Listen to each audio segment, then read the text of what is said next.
नमस्कार साथियों, मैं राजबली गोंड। आप देख रहे हैं GEM भारत न्यूज। अभी बक्सर जिले के डुमरांव विधानसभा में मौजूदगी हो गई है।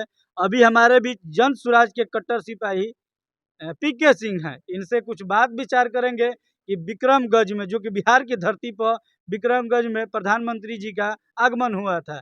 स्वागत है सर मेरे चैनल में।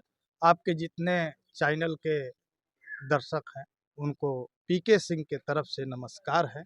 और आप जो सवाल है मेरे से कर। वर्तमान में जो कि 9 जून को प्रधानमंत्री जी का अनाउंस है, पूरे भारत में सिंदूर बंटने का हर एक घर में अनाउंस किया है। इस पर क्या आपका राय है? देखिए, वो देश के प्रधानमंत्री है नरेंद्र मोदी जी, मैं उनका स्वागत करता हूं। लेकिन मेरे को लग रहा है कि उनके भी दिमाग में थोड़ा सा हेर फेर है और कमजोरी चल रही है।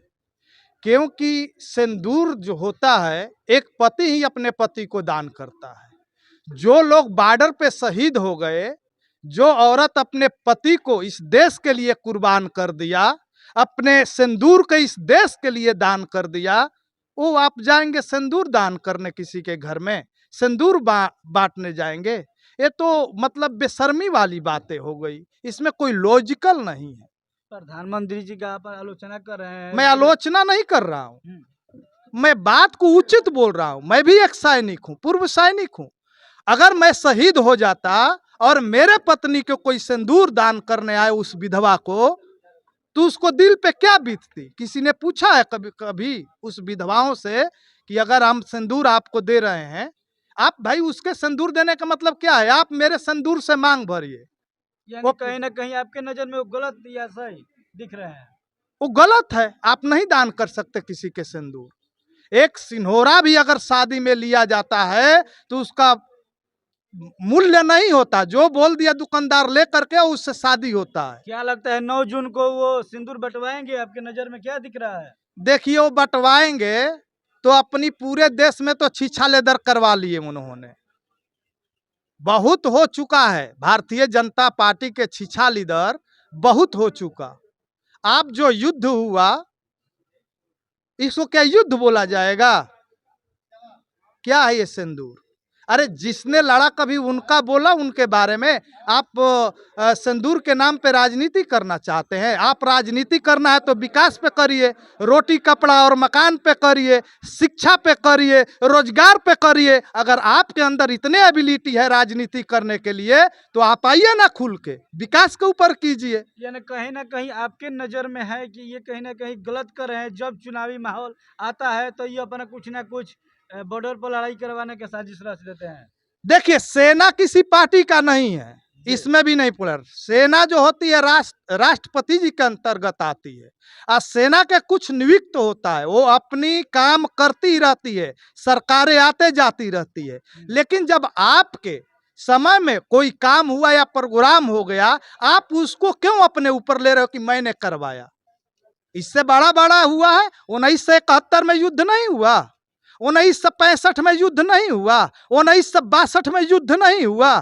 आपने कौन सा युद्ध लड़ लिया? एक सवाल ये रहेगा कि अभी बिहार में माननीय प्रधानमंत्री नरेंद्र मोदी जी का आगमन हुआ था विक्रमगंज में।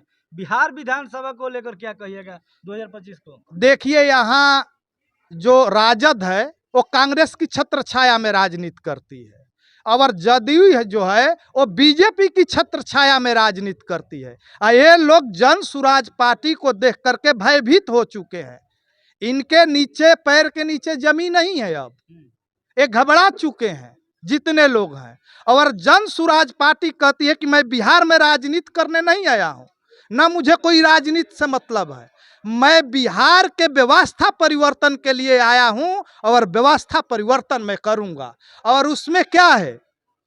पहला शिक्षा, दूसरा पलायन को रोका जाएगा, तीसरा बूढ़े बुजुर्गों के 2000 पेंशन दिया जाएगा, चौथा जो 60 साल से कम उम्र की महिला है उनको 4 से 5 लाख रुपया 4% में बैंक से लोन दिया जाएगा। जो किसान है उनको अच्छी खेती की व्यवस्था किया जाएगा, नगदी फसल की व्यवस्था किया जाएगा, मनरेगा से जोड़ दिया जाएगा, बीजों के मुआयना करवाया जाएगा। ये जन स्वराज की है। यानी ये प्रशांत किशोर जी का जो कहना है, अपने दावों पर ये खरा उतरेंगे? देखिए, आपको मैं बता रहा हूं, पूरे भारत में ऐसी कोई राजनीतिक पार्टी नहीं है, कम से कम 27 से 30 पार्टियां पूरे भारत में है। कोई आकर के ये नहीं कहा है कि हम जब हमें जनता चुन करके लाएगी तो हमें काम करेंगे। और प्रशांत किशोर जी क्या कहते हैं कि जनता के सरकार होनी चाहिए, लोकतंत्र में जनता राजा होती है, तो लोकतंत्र में जनता की सरकार होना चाहिए ना, कि नेताओं की सरकार होना चाहिए। लास्ट जाते जाते बिहार वासियों के लिए क्या कहिएगा? मैं बिहार वासियों के कहूंगा कि आप लोग बिहार छोड़ते हो तो कहते हो कि गर्भ से मैं बिहारी हूं, और जब बिहार में वापस आते हो तो जाति पाति में बट जाते हो।